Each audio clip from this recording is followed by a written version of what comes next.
Create SAP sales order in just 30 seconds using VA01. No SAP needed.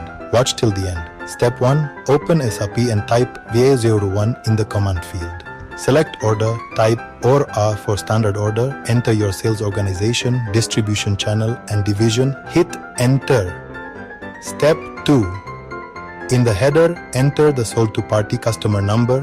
SAP autofills ship to, bill to and payer.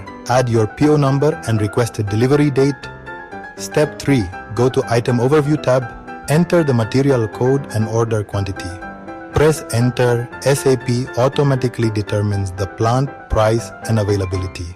Step 4. Switch to the Conditions tab. Verify the price, any discounts and taxes. Then hit save or press Ctrl+S. Boom! SAP generates your sales order number. Done.